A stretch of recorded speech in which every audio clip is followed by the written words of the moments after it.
What's going on, everyone, and welcome to the third edition of Hashing Out the Draft presented by Inside the Hashes, your home for all of the insight into your favorite 2021 NFL Draft prospects.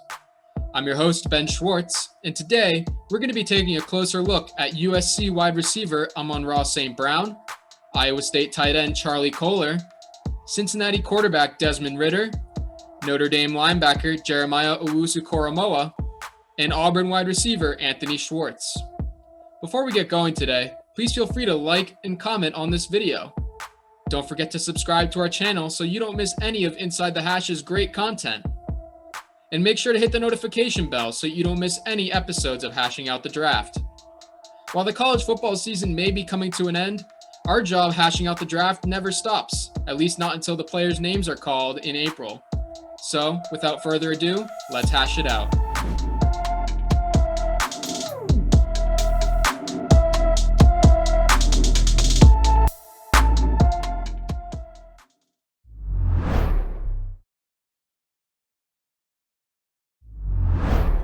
Amon St Brown, a 6'1", 195-pound junior, is in his third year as a member of the University of Southern California Trojans wide receiver group. According to 24/7 Sports, coming out of Mater Dei High School in Santa Ana, California, where during his senior year he caught 20 touchdowns, St. Brown was a 5-star prospect, the second highest rated wide receiver in his class, and the number 11 ranked player in the entire country. St. Brown made an immediate impact on the Trojans' offense, catching 60 passes for 750 yards and 3 touchdowns as a true freshman. Then, as a sophomore, the USC wide receiver had a breakout season, catching 77 passes for 1,042 yards and 6 touchdowns. Now, this year, the junior has only further refined his skills and improved his play, catching 41 passes for 478 yards and 7 touchdowns in just 6 games. Among all receivers in the Pac-12, St. Brown ranks first in receptions, fourth in yards, sixth in average yards per catch among receivers with 20 or more receptions, and first in touchdowns. This impressive work earned St. Brown a selection to the All-Pac-12 first team. It is a shame that St. Brown did not get a full college football season to showcase his abilities, but this 6-game stretch will hopefully be enough for NFL teams to see enough of the promising receiver. One of Amon St. Brown's greatest strengths is his ability to create space from defenders when lining up against man coverage. Using his raw athleticism and dynamic bursts of speed, St. Brown is able to create separation from defenders at the line of scrimmage with quick cuts and his strength if the defender tries to jam him at the line. The junior wide receiver may be even better at creating separation at the top of his routes as he attacks opposing defenders' leverage, not letting them control his route. And, similar to his skills at the line of scrimmage, St. Brown is able to use his quickness, footwork, and advanced route running to get open and create space for the quarterback to deliver an accurate pass. St. Brown wins against man coverage often and has the on-field awareness to sit down and find the soft spaces in zone coverage. While primarily operating out of the slot at USC, the junior wide receiver has also shown the potential to have a positive impact as a deep threat when working on the outside. St. Brown's speed allows him to blow by defenders. His height and athleticism ensures that he will be able to contest for catches at the high point, and his strong hands help him come down with these contested catches. The junior wide receiver has the potential to be an incredibly versatile player at the next level, running routes out of multiple spots on the field and creating once he has the ball in his hands. Let's take a look at a few plays that have many draft experts predicting Amon St. Brown will come off the board on day 2 of the NFL Draft. First up is a play from USC's game against Stanford during the 2019 season. On a 1st and 10 early in the second quarter, St. Brown is lined up on the left side of the offense in the slot and runs a go route up the seam. St. Brown wastes no time getting up the field, absolutely burning his coverage, opening up a window of opportunity for the quarterback to deliver a deep pass. While this showcase of speed is impressive, the end of the play is what would have me excited as a college scout. St. Brown's concentration when catching this pass between 2 defenders and his ability to slow down on a dime to make sure he does not overrun the pass are both next-level skills. With this play, St. Brown demonstrates a sense of maturity and awareness of his surroundings. The next play, also from the 2019 season, came on a 1st and 10 early in the first quarter against Colorado. Instead of lining up on the line of scrimmage, St. Brown is instead playing out of the backfield and receives a handoff. This run displays a few of the junior receiver's skills. First, his intelligence as a ball carrier, which can be seen as he remains patient for a hole to open up. And once it does, St. Brown quickly cuts upfield to get into the second level of the defense. Second, when St. Brown meets the first would-be tackler, he displays his strength as he is able to lower his head and break through the tackle, opening up the rest of the field. Lastly, St. Brown is able to show his elite speed, as once he hits the open field, no one is able to catch him. One final play that we'll be taking a look at comes from USC's game against Washington State this season, a game in which St. Brown broke the Pac-12 record for touchdowns in a single game in just the first quarter. On a 3rd and 9 midway through the first quarter, St. Brown is lined up in the slot and runs a go route to the end zone while being covered in one-on-one man coverage. St. Brown is able to showcase his jumping ability and once again his concentration at the point of the catch, as he is able to come down with the pass and score for a touchdown. Unfortunately for NFL teams, we have seen the last of St. Brown on the field for the Trojans because USC has decided to not play in a bowl game this year. But the last 3 years should be plenty to give scouts an idea of what the junior wide receiver can do. While he may not have any more games to play, I expect the NFL Combine to be a place where St. Brown shines and perhaps continues to make his way up draft boards. In any other year, Amon-Ra St. Brown would most likely be a first-round draft prospect. But because of the insane class that's entering the draft this year at the wide receiver position, Amon-Ra St. Brown most likely won't be able to break that threshold and will probably be taken off the board somewhere in the second day. St. Brown has a ton of potential, and as we saw in some of the highlight videos, he's able to create great space from the defenders, make contested catches, and use his elite speed to get by people. But there are some concerns with his run blocking abilities, and that's an essential skill for receivers at the next level. Also, just like I said in the video, unfortunately, we're not going to get another chance to look at Amon-Ra in a game situation as USC is not going to be playing in a bowl game, meaning that his performance in the Combine is going to be very important. Next up, we're going to be taking a look at Iowa State tight end Charlie Kolar.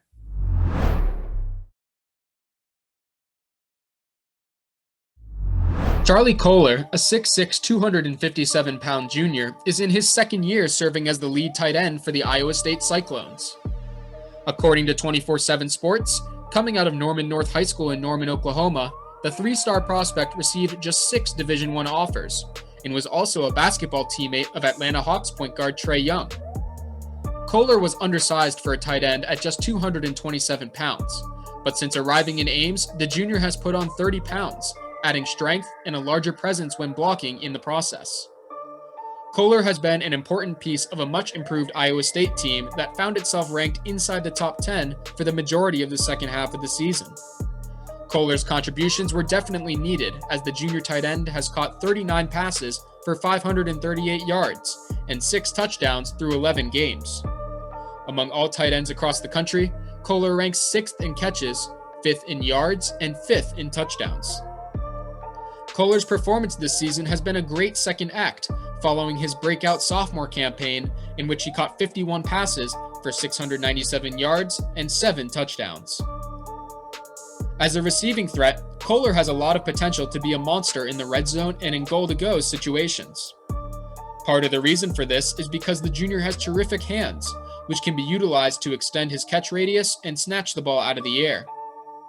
These strong hands also benefit Kohler during contested catches and in the red zone, as many times, red zone targets are contested and throws are fit into tighter windows, forcing Kohler to be more aggressive and active when pursuing the ball, something he has improved on over the course of the last 2 seasons. In combination with his hands, Kohler's incredible length and size add to his threat as a receiver because of his increased catch radius and ability to shield defenders from the ball. Iowa State quarterback Brock Purdy has been able to take advantage of Kohler's length over the course of the last 2 seasons, often targeting him on routes over the middle, up the seam, and in the end zone.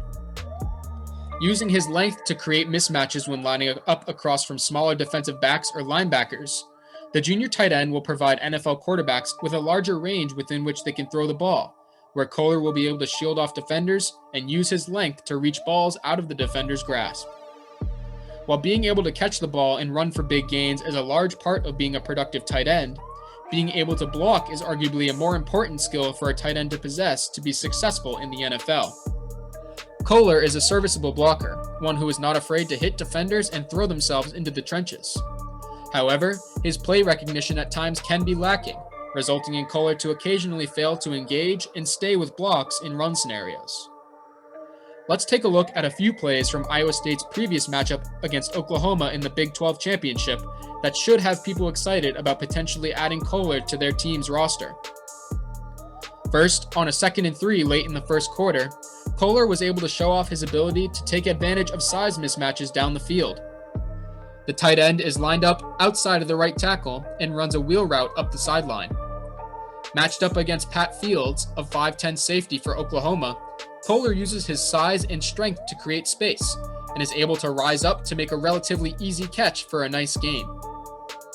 Later in the game, on a 1st and 10 late in the third quarter, Kohler, who is lined up in the slot on the right side, is able to find a hole in the Oklahoma zone on the sideline.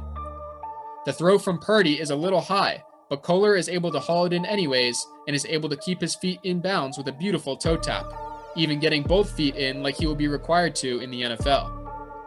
Arguably the most impressive aspect of Kohler's performance in this game, other than the fact that it was played under the bright lights of a conference championship, is that every single one of Kohler's 6 catches resulted in a first down or a touchdown. The greatest detractor from Kohler's potential to be successful in the NFL is a lack of speed and agility. Having elite speed is not a skill that many great tight ends used to their advantage in the past, but in today's NFL, players such as Travis Kelce, George Kittle, and Darren Waller have been able to effectively use their speed and size to strike fear into the hearts of the defenders. At 257 pounds, it is probably not wise for Kohler to drop weight to gain speed. Instead, he should use his great footwork and above-average route running skills to continue to create space from defenders. The 2021 tight end class has not gotten a lot of coverage from draft media due to the sheer dominance of Florida tight end Kyle Pitts, who is not only the top-ranked tight end coming out of college this year, but one of the top overall players entering the draft. While Pitts has absorbed a lot of attention from the media, there are many other tight ends in this year's class that have the potential to make a serious impact in the NFL. Charlie Kolar is without a doubt one of these guys. Charlie Kolar is not going to be the kind of guy that's able to burn someone down the sideline, make incredible acrobatic and insane catches, or produce very many highlight video-worthy plays. But what Kohler is a very fundamentally sound football player. And that's really important at a position like tight end. Kohler is able to deliver blocks in the run game, get open and make catches in the pass game, and he's an incredible red zone threat, something he's proved time and time again at Iowa State. He's got all the length, the hand strength, and not really that much of the speed, but he does have great footwork and route running ability that make him an incredible red zone threat, and that'll probably translate over to the NFL. Next up, let's take a look at Cincinnati quarterback Desmond Ritter.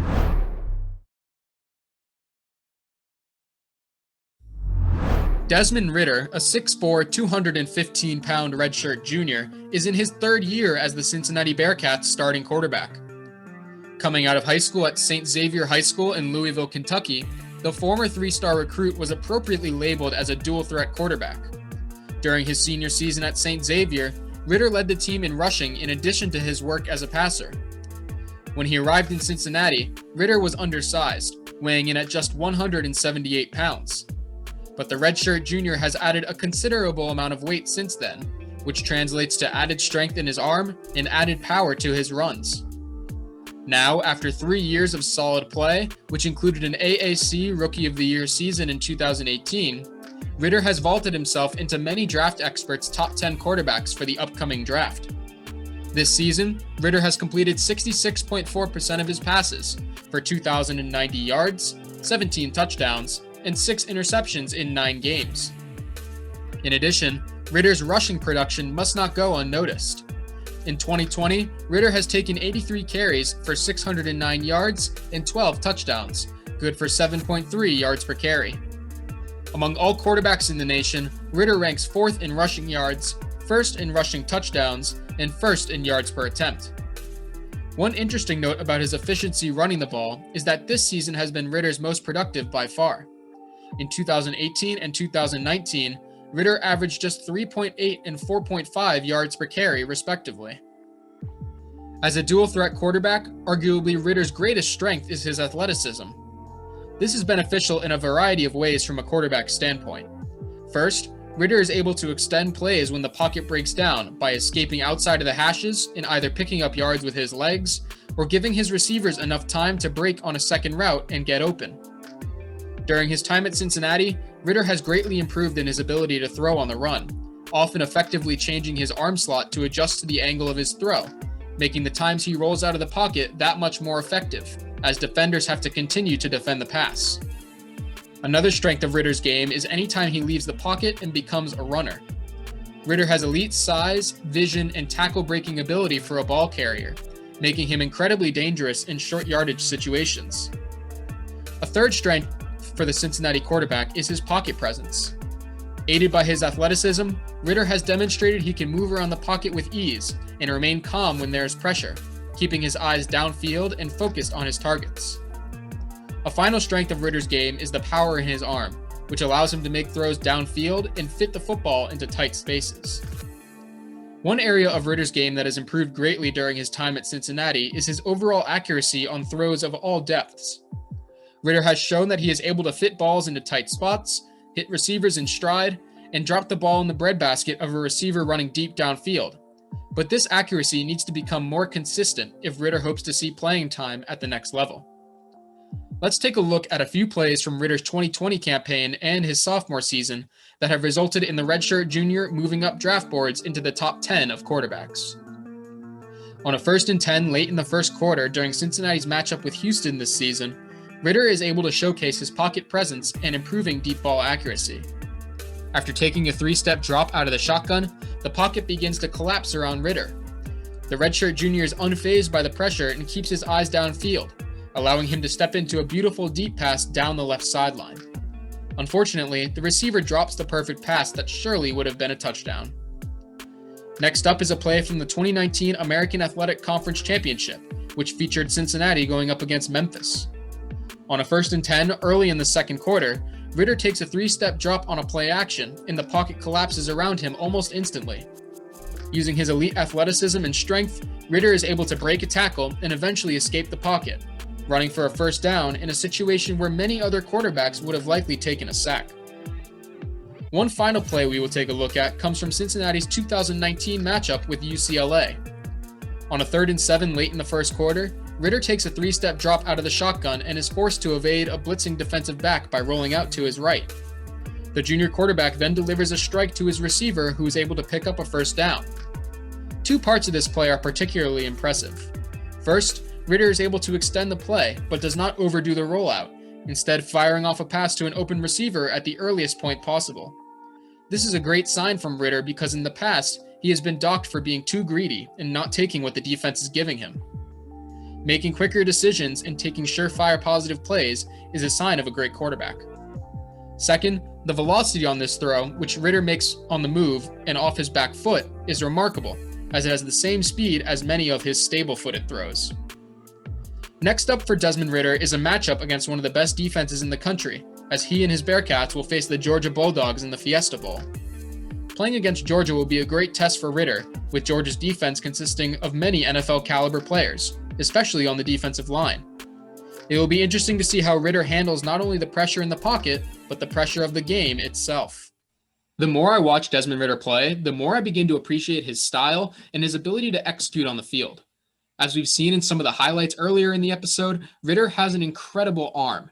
He's able to throw deep passes downfield and fit throws into tight windows. But sometimes his accuracy does falter, and if he wishes to become more efficient and get playing time in the NFL, that's something he's going to have to improve on. But that ability to roll out to his right and deliver absolute darts to his receiver is something really special, and I'm sure something that NFL teams are taking a close look at. I'm really excited for Ritter's upcoming matchup with Georgia in the Fiesta Bowl. Even though the Bulldogs defense will be missing some key players due to COVID or opt-outs, the Georgia defense is still incredibly tough and one that's going to give Ritter challenges all day. I'm looking for Ritter to be a quarterback that comes off the board somewhere in the 7 to 10 range of quarterbacks, maybe in the middle rounds and potentially in the late rounds. Next up, we're going to be taking a closer look at Notre Dame linebacker Jeremiah Owusu-Koramoah.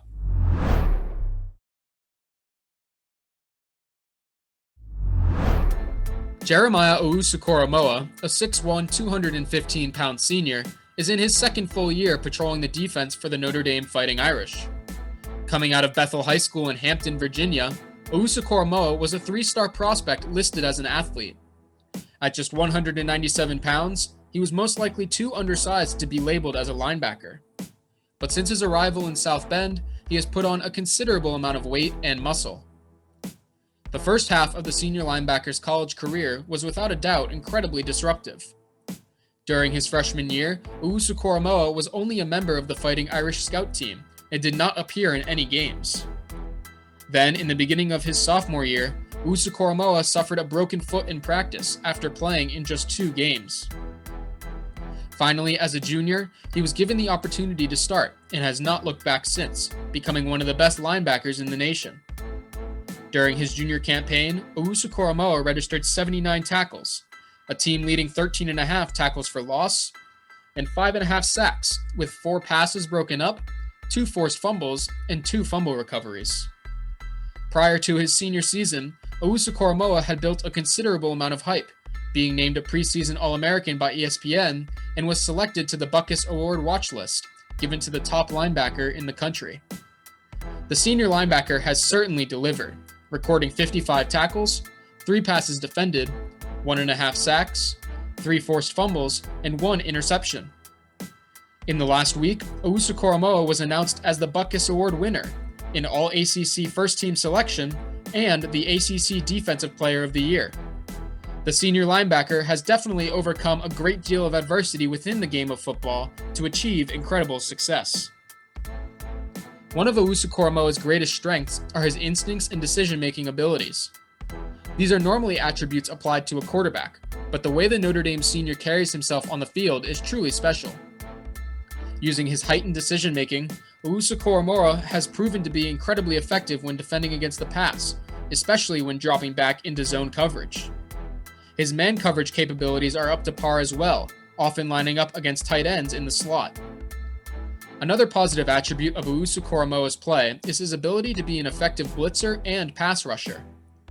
The Notre Dame senior provides first-step quickness and plenty of length to rip through hands and create easier angles for himself to attack. Arguably the most impressive mark on Owusu-Koramoah's resume is his elite speed for the linebacking position, pairing it with a hyper-aggressive mentality to create tackles for loss on the backside of run plays game after game, even avoiding backside blockers with running back-like elusiveness.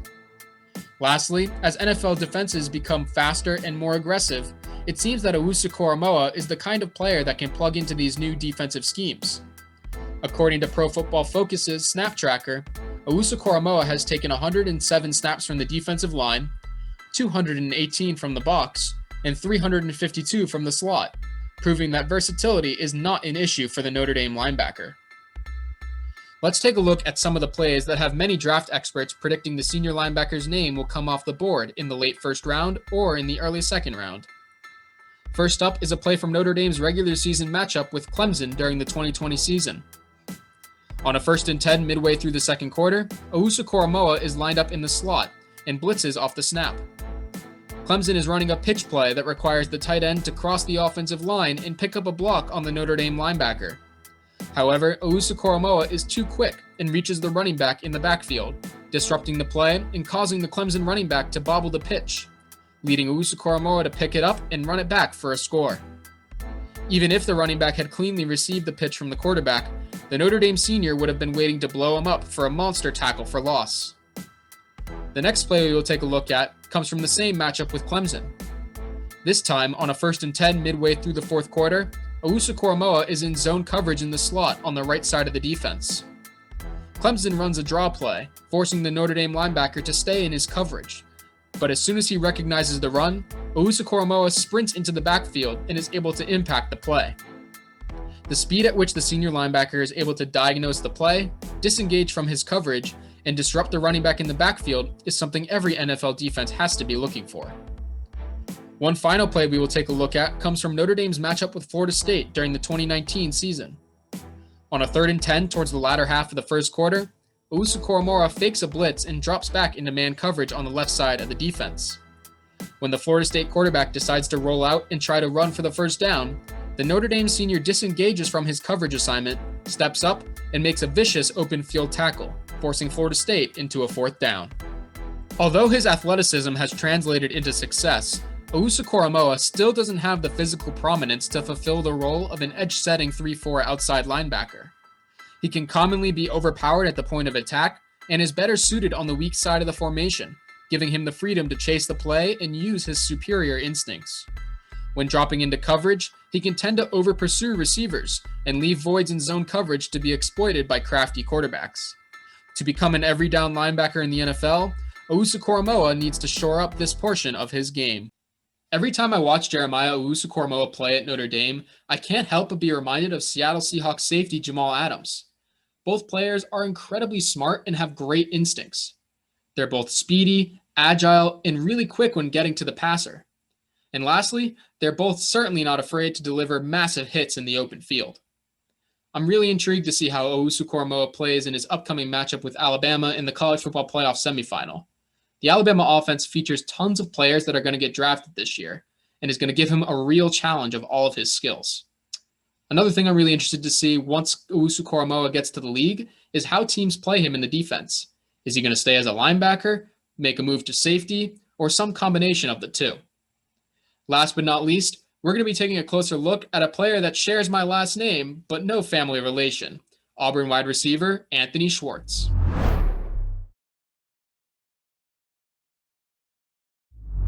Anthony Schwartz, a 6', 179-pound junior, was a 4-star prospect and one of the top 30 receivers in his class coming out of American Heritage High School in Fort Lauderdale, Florida, landing him multiple scholarship offers from top college programs. Schwartz ultimately decided to attend Auburn University and is now in his 3rd year as a member of the Tigers wide receiver group. Oftentimes throughout his career at Auburn, Schwartz has been overshadowed by fellow wide receiver Seth Williams, and has had to deal with the burden of inconsistent quarterback play from Bo Nix. However, the junior wide receiver has found ways to remain productive and improve every season. After collecting 22 receptions for 357 yards and 2 touchdowns during his freshman year, and 41 catches for 440 yards and 1 touchdown during his sophomore season, Schwartz has hauled in 54 catches for 636 yards and 3 touchdowns through 10 games in his junior campaign. Among all receivers in the SEC, Schwartz ranked 7th in receptions, 11th in yards, and 24th in touchdowns. One other important statistical note about Schwartz's time at Auburn is that he has had great production when receiving carries. In 2018, Schwartz rushed for 211 yards and 5 touchdowns on 27 carries, and during 2019, he had 118 yards and 2 touchdowns on 11 carries. This season, however, Auburn has not used Schwartz in this same role, as he only has 4 carries through 10 games. Anthony Schwartz is an incredible versatile receiver in terms of where he is able to be productive on the field. Countless times throughout his tenure at Auburn, Schwartz has been used in the slot, on the outside, and even out of the backfield, creating the opportunity to exploit size and speed mismatches. What has NFL scouts arguably most excited about Schwartz is that he may be one of the fastest players to ever enter the NFL. For reference, last year's draft featured Henry Ruggs, who ran a 4.27 40-yard dash, and Javelin Guidry, who ran a 4.29, both of which were among the fastest times ever recorded at the NFL Combine. Schwartz may be faster than both of them. During his senior year of high school, Schwartz ran a 10.07 second 100-meter sprint, the 4th fastest in American high school track history, which was faster than Ruggs' 10.58 seconds and Guidry's 10.13 seconds. If Schwartz is able to break the 40 times put up by these two speedsters, or even come close to the all-time record of 4.22 seconds, his value may shoot up the board, as speed will always be a desirable characteristic for offensive playmakers. One final piece of Schwartz's game is that the 3rd-year receiver has demonstrated great toughness and resilience. For someone with his speed, the ability to break tackles and fight through defensive backs to make catches and reach the open field is that much more valuable. Let's take a look at a few plays that showcase Schwartz's potential to be successful in the NFL. First up is a play from Auburn's matchup with LSU during the 2019 season. On a 3rd and 14 early in the first quarter, Schwartz is lined up on the left side and runs a shallow drag route across the middle of the field. The Auburn wide receiver catches the ball at the line of scrimmage and is then able to use his creativity and speed to fight his way for the first down. By immediately turning upfield once he has the ball, Schwartz is able to assess the situation and pick the right hole to burst through. Once he does, Schwartz just has to kick it into next gear, forcing diving tacklers to miss and picking up the first down. The next play, also from the 2019 season, comes from a 2nd and 3 early in the first quarter during Auburn's game against Texas A&M. On this play, Schwartz is lined up on the outside on the right side of the offense and comes back into the backfield to receive the handoff on an end around. Once he receives the handoff and finds the slightest bit of daylight, it's all over for the Texas A&M defense. Schwartz goes nearly untouched from nearly 40 yards out and sprints into the end zone to give the Tigers an early lead. The final play we'll take a look at comes from Auburn's matchup with Ole Miss during Schwartz's sophomore season. Schwartz, who is lined up on the right side of the offense, runs a simple go route up the seam. While the showcase of speed on this play is impressive, the point of the catch is far more important. Schwartz demonstrates great tracking ability by maintaining his concentration on this deep pass. To add on, Schwartz makes this over-the-shoulder catch through contact, showing NFL teams that he can do more than break screens for long gains. Despite his incredible speed, Schwartz lacks some physicality that would make him a successful receiver at the next level. Schwartz does not have a lot of mass or strength on his overall frame, and he's disinterested in being a run blocker. He needs to figure out how to better engage in blocks in both the run and pass game and keep hold of those blocks using his smaller frame. Furthermore, for defensive players that can catch him, bringing down Schwartz is not a terribly difficult task, and he has experienced some ball security issues while at Auburn. By putting on some weight without the risk of losing speed and gaining more experience using his body, Schwartz can hope to become a more physical player. One other part of his game that could use some work is sideline awareness in regard to toe drags and toe taps, and route awareness, meaning switching a route if necessary to pick up a first down. These skills, however, can be greatly assisted with the help of NFL coaching. Here's a spoiler alert for anyone who hasn't had a real chance to look at Anthony Schwartz this year.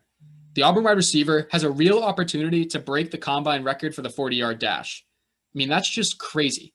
The fastest man in football has been an incredible receiver for Auburn and a really nice compliment to Seth Williams, another NFL draft prospect. However, Schwartz does need to become a more physical receiver so he can improve in the run blocking aspects of his game and also so he can break more tackles. It's not just enough to be speedy and get around guys, you got to be able to break through them as well. Look for Schwartz to be a second day, third day prospect taken somewhere probably in the 5th or 6th round. Thank you for watching this episode of Hashing Out the Draft. If there was a player not mentioned in today's video or in a video past that you would like to see broken down, make sure to comment their name below. If you're looking for more NFL, college, or high school football content, feel free to visit our website, InsideTheHashes.com. Once again, I'm your host, Ben Schwartz, and don't forget to tune in next week so we can continue hashing out the draft.